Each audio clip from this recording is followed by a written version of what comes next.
Hello Premium Queen, welcome back to my channel. How are you doing today? Awesome or awesome? It has to be awesome and amazing. If you are new here, thank you for joining me today. Have you seen the first and the second video that are the part of this series where I tell the story of my journey towards building a sustainable and a profitable business?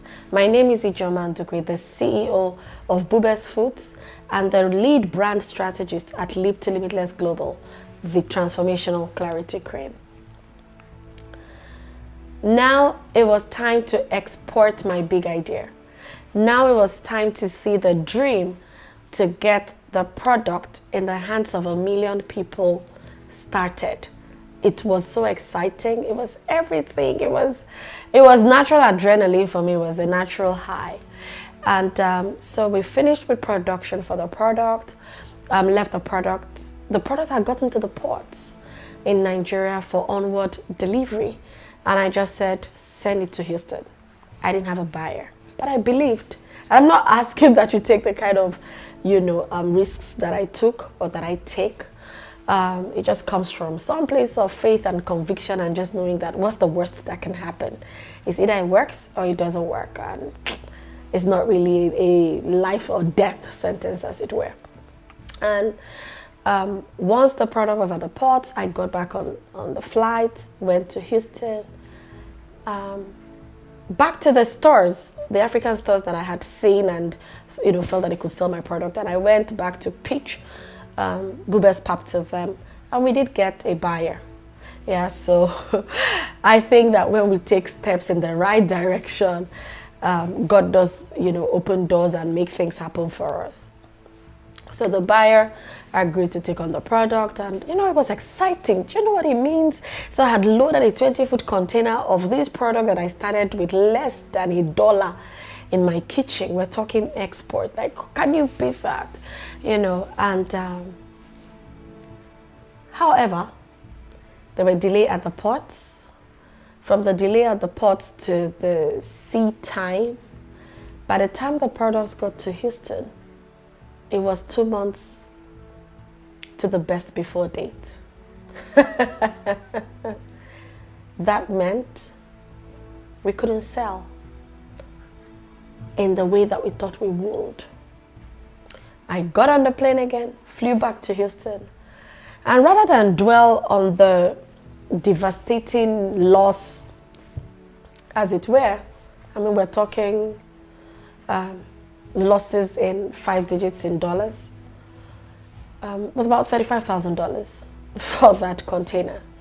Rather than focus on that loss, I remember just saying to myself, get back there, get the product in everybody's hands that works into the store. So I got to the store, I told them, bring out the pallets. Let's begin to share this product. I looked at it from a different perspective of experiential marketing. So yes, I have this product. I want you to taste it. It's not how we planned for it to start, but perspective. I wasn't going to throw myself a pity party when my marriage broke up. I wasn't also going to throw myself a pity party now that the container issue, is happening. It's challenge. Life is full of challenges, but what do you make out of it? Do you see opportunities? Do you see that you can keep going on, or do you just want to quit at the very first challenge that hits you? The Bible says in some one part, it says, if your strength fails in the day of adversity, your strength is weak. So your strength is little. So we just keep going, right? I believed so much in this dream. Like it was lighting up my bones. It was lighting up my bones. And that happened. And luckily, at that time, I thought it was time to scale the business because the cold supply chain was giving us issues. It meant we weren't reaching the number of people that we wanted to reach. Don't forget, the dream is to put the product in the hands of 1 million people. And the cold supply chain, because the product was frozen, it was natural, authentic, no preservatives, no additives, nothing, just frozen. We used MAP technology, the modified atmospheric packaging, where we took out oxygen as which would cause further fermentation, and introduced nitrogen as an inert gas. That was just all, nothing else. You know, it was natural and authentic pap in the way that anybody will know it. If you're just tuning in and just joining this video, pap is a traditional breakfast cereal, African breakfast cereal, you know, is a staple and all that. It's a healthy, gluten-free breakfast cereal. So here I was, we're doing all of that, turning the whole experience into experiential marketing. But it was time to scale. It was time to grow. I could feel it in my bones. I wanted to move on to the next thing, the next level for this business. And we needed to do some research because I had some ideas, some things I was thinking about, the best way to package the product that would make it more appealing to the larger market, all of those things. So it was time for research. And we did our first research it was in Massachusetts, really, in the US. I remember that particular test cost us $10,000, like just to test this idea of mine that I had had in my head for a few years. And I kept saying to my employees, I believe that we can do this. I believe that this can happen. So it took us 48 hours, I can't forget, to get the right consistency, to get the right product in the way that we wanted it and all that. My victory dance, you know, was beautiful. It was beautiful to see something that I had thought about just as an idea. I was now seeing the product, you know, and I could see the product real, you know, and the beauty. If you remember, I had said in the previous video, I had talked about the fact that my anchor scripture, one of my anchor scriptures, in fact, my main anchor scripture in life is that all things work together for my good. All things are working together for my good. Be it bad, be it the good, be it the ugly, everything. So the container of Bubes pap that we sent to Houston became beneficial because we then sent a pallet to Massachusetts for these tests and all of that. This was March of 2019. By this time it was March of 2019, and then by June of same year we had to do the second phase of the test, you know, because we're talking about a long line, you know, production line. Like I was going to just take this thing, you know, to the very next global level where we can compete with any food processing and packaging firm anywhere in the world. So we had the second test in Denmark. That one also, I remember, I mean, that cost us another 10,400 euro to test the equipment, to see that is this working, will this work? Because there's nothing called pap, you know, in the Western world. So it was about mix and matching different equipment from different industries, really. So that's what this R&D was all about, to achieve, you know, the dream that I had for this business. Then in terms of product development, I remember also having some meetings in Reading in the UK with some guys who were going to just blow this thing up. And the whole idea for me is, how do we make pap, which is a traditional breakfast cereal, how do we take it mainstream? There are a couple things that we eat in this side of the world. So for example, there's sushi, but sushi is originally Japanese, but now, you know what I mean? So the whole idea for me and the big dream for me right now is, how do we sell this mainstream to the world as natural, authentic, gluten-free breakfast cereal, good for the family, you know, and ready in 2 minutes, really. So I was doing everything in the way that I know to do it, one day at a time. Was it really one day at a time? No, I took it on like, we have to have this and we have to have it right now.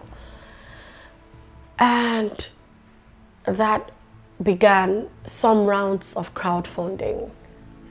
I could no longer, you know, fund this big dream out of pocket. I could no longer fund it by myself. I needed help. Before we started crowdfunding, a friend of mine in the healthcare sector who had raised money from IFC had then introduced me to his financial advisors in New York. We had engaged them, paid a couple $1,000s, you know, for this fundraise. One of the equipments we needed for the entire project, the equipment we went to look at in Massachusetts was $500,000. So we were in the market to raise $5 million. This was 2019 and everything was going well. We had done valuation, we had done financial modeling, everything. So my impatience, and that's the truth and the reality, I just needed to see this thing take shape overnight. I started to crowdfund at a very ridiculous interest rate. But I couldn't see beyond my nose. My dream was pushing me. My dream was driving me.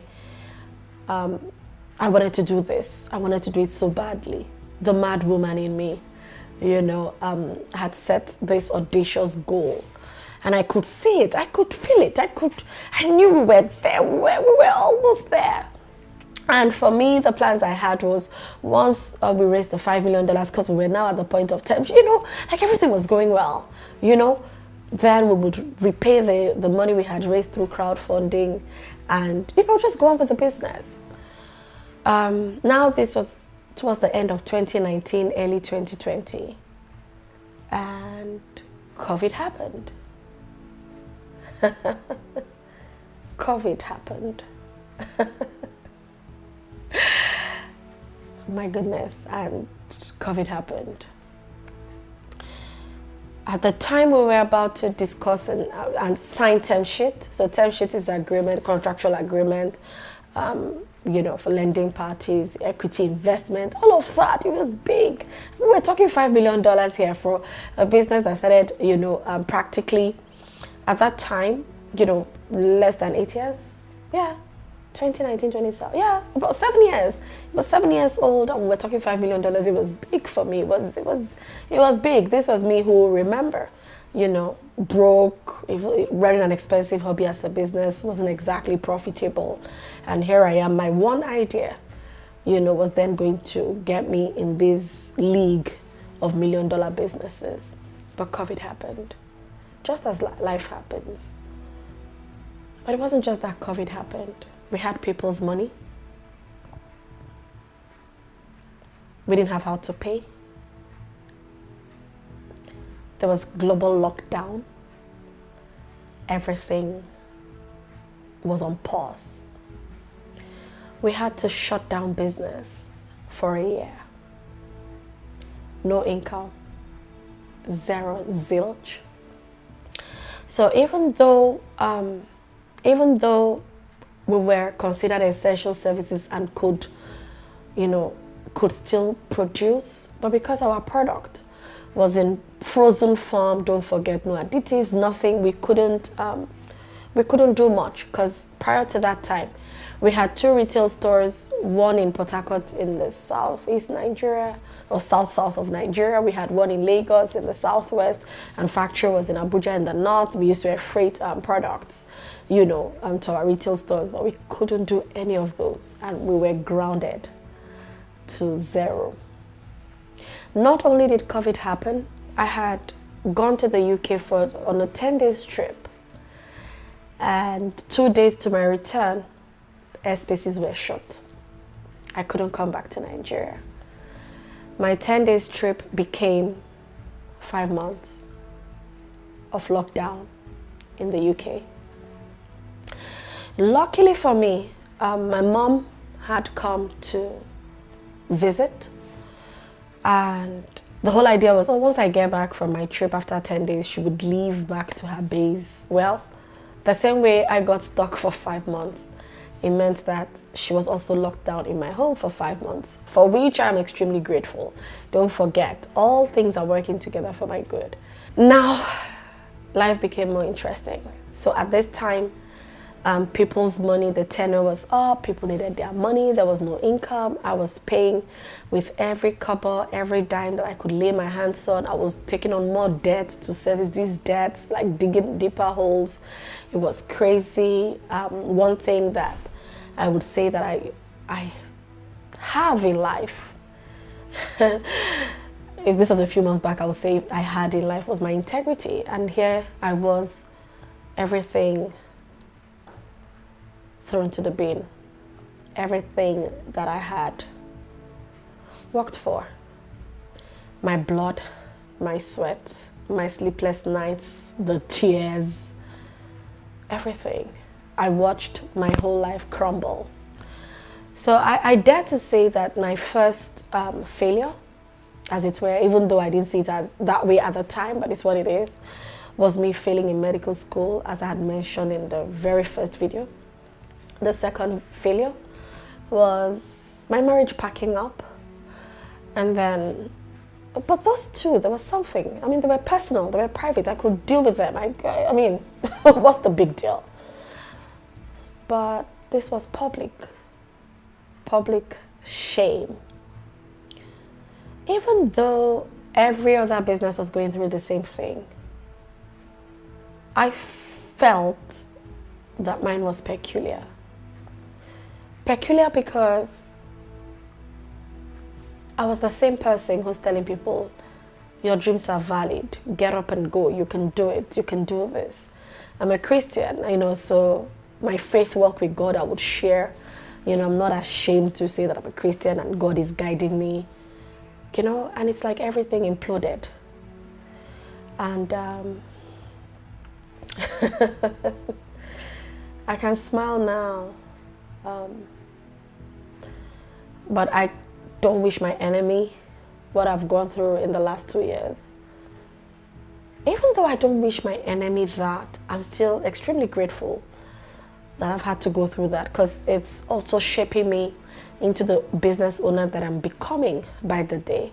A business owner who is focused on profitability, because in asking myself what really happened, I can tell you, so it was impatience. Your dream is valid, but there is time. The Bible says, write down the vision. It's for an appointed time, that whoever reads it may run. But every vision is for an appointed time. So those were my takeaways, or those are my takeaways. And I'm so big right now on profitability. I don't care about revenue. I want to know what portion of it am I keeping. So this COVID season of my life, out there in the UK, without my children, with my business, big idea, big dream shut down, the anxiety attacks started. Like I would wake up and break into sweat. The heart palpitation, I could hear my heart beating. Like I said, I never used to watch TV, but I had to find solace in something. Something had to happen. Thank God for Netflix, so I started to binge on Netflix. I would watch series from up until 6 a.m., feel sleepy, go to sleep at 6 a.m., wake up at about 1 p.m., and I'm thinking, my goodness, it's still daytime. The barrages of unkind words, and I don't blame them, and that's the truth. I mean, we had people's money and we couldn't pay. And as much as we communicated, but I also was communicating from a place of fear. Fear of rejection, because I could have asked for a longer time. I mean, I'm not back in business. The world is suffering COVID, but I dug a deeper hole. I don't know, but I just thought that a miracle would happen overnight, and then I would have the funds to clear these debts. And so, my goodness, everything, my faith was tested, is still being tested.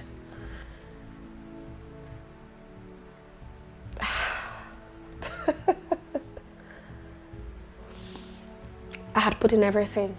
There was nothing else. There was nothing else to lean on. But interestingly, let me back up a little bit. When I found out that people maximizing their potentials and achieving their dreams was something I was passionate about, helping people to do that. By 2017, I started to teach. And I would go online and I would say, I'm a teacher to ambitious women. So I love ambitious people. Like, you just have to have the fire. You just have to have a fire somewhere. My job is like a rocket launcher. It's like I've come to launch the rocket, but not necessarily. I don't know how to drag people and drag you out from. It's not really my thing. So I just kept saying I'm a teacher to ambitious women. I had my first paid webinar. It was successful. I had about 500 people sign up for this paid webinar. And then I had my first online course, the Business Starter course. I was teaching people how I started my business. business and how to start, a sustainable business, a global brand. That program was there by the early 2020. I knew that I wanted to take this to the next level. I registered the business, Leap to Limitless Global, where I'm sitting as the lead brand strategist, and registered the business in Nigeria and in the UK, just ready to take on the globe. And all of this was happening. I was losing my mind. When they talk about mental health, it's just that somehow my faith talk doesn't really use certain words, but going by what I know of the word depression, I think that's what I was going through. But it was the anxiety, my goodness, this is it. Oh, if I hear police siren, I'm thinking they're coming for me. It was just too much for me. The shame. Okay, so where's that God that you talk about always, Ijoma? Where is he in this thing? You've always told us that, he got this, he can make things happen. Why is he not making it happen for you? I felt like a scam. I felt like an imposter. But through it all, funnily, I didn't lose my faith. In the midst of my weepings and dark nights and dark moments, I still knew that he would make a way. But I think the challenge for me was I wanted him to make a way instantly, overnight. Like, I want to see it physically. It was no longer a case of faith is the evidence of things not seen. Lord, I want to see it, and I want to see it right now. And it was crazy. It is crazy. I had my triggers. The triggers were the phone calls, social media, anything. If anybody even sent me a screenshot of anything, I'm thinking, oh my goodness. So I start every conversation about my debt. It's like, oh, just in case you've heard, my business is owing somewhere, so I just don't think I'm a fraud. I felt like everything that I was not, the boisterous, confident speaker who was gracing platforms and all that. I shrunk into my shell, it was dark.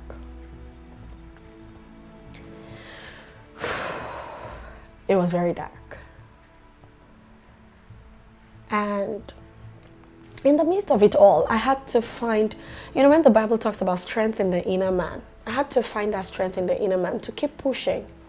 Because I still believed in this dream, even though it was a flicker, but I still knew that, no, I'm onto something big here, And I had to still be mom to my children.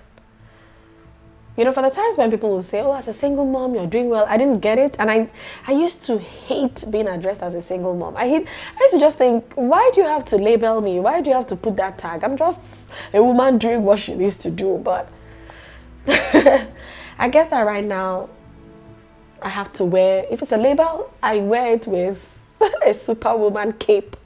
Like being a single mom, raising my 3 amazing children, building a business, and just believing that you can have it all. You really, really, really can have it all.